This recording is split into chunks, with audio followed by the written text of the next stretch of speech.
Latest from the Senate Intel Committee, Florida Senator Marco Rubio.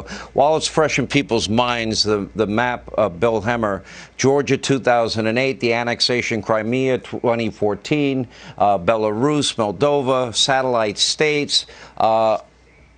Putin goes ahead, he recognizes these two independent republics on the pretext of being, quote, peacekeepers. He goes in, but what he'd really been planning is to take over the entire country. Hence, we see he surrounds the country, uses the satellite states, and it looks like he has every aspect of the country under attack in some way, shape, matter, or form. Senator, what is the best way to handle this?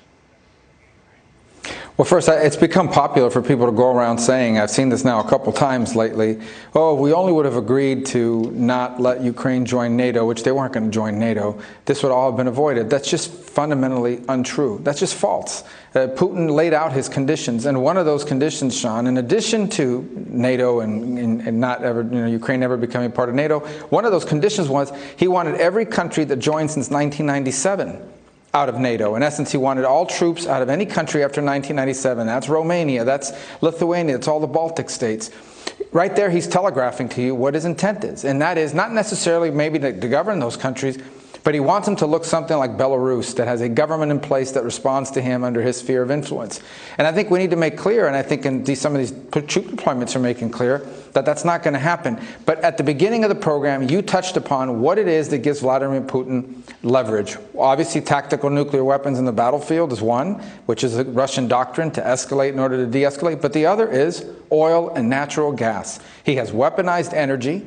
And to hear Joe Biden say it's not our goal to disrupt the supply of Russian oil in the marketplace, it's not to disrupt it, it's to displace it. American energy, if we really ramped it up, if we did what Putin is doing, we could begin to chip away at that advantage that he has and most certainly protect us, which is our number one obligation.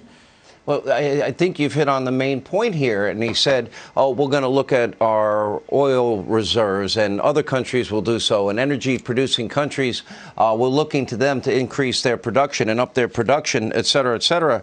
The only problem with the argument that I'm hearing from him is that we have more natural resources, as you know, Senator, and we had Rick Perry on this program, enough to supply the United States and our allies for over 100 years.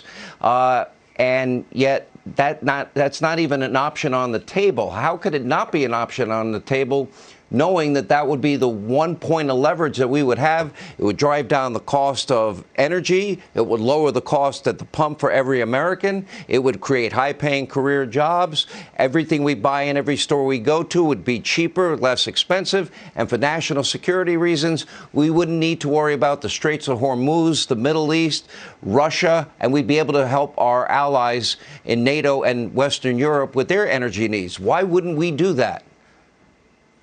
You know, Sean, Vladimir Putin understands American politics really well. This is his fifth American president, and here's what he knows. Joe Biden won't do that. He understands, okay, because he watches American politics very carefully. He understands that Joe Biden won't do that because of the squad, because of the radical Marxist left, because of his political base, because of the Green New Deal. He knows he's not going to do that. He also knows Europe's not going to be able to sustain sanctions against him, because when the oil prices and the gas prices go up, the people will be in the streets rebelling and they'll cave. He knows all of this because he watches it all very carefully.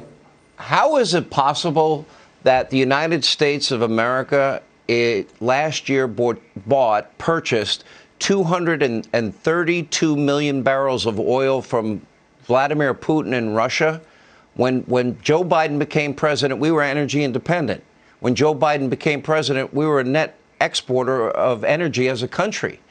Why did he abandon that? And then when I found out for the first time since 1991, we bought a million barrels of oil from Iran, 600 and some odd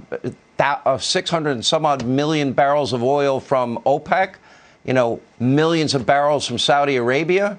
Why aren't we producing our own energy?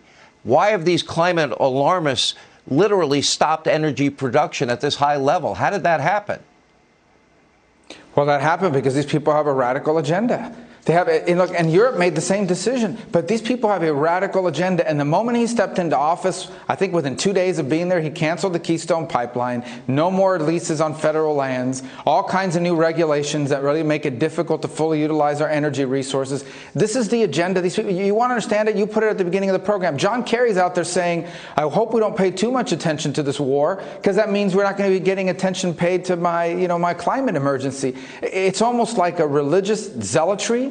And except their religion, their God, is all this climate change stuff. And the result is, we now have children in charge of these major geopolitical movements making silly, ridiculous decisions.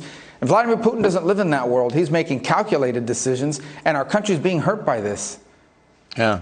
Senator, thank you for your help. And you were the first to tell us last night that this full invasion was underway. Thank you for that as well. Here now with more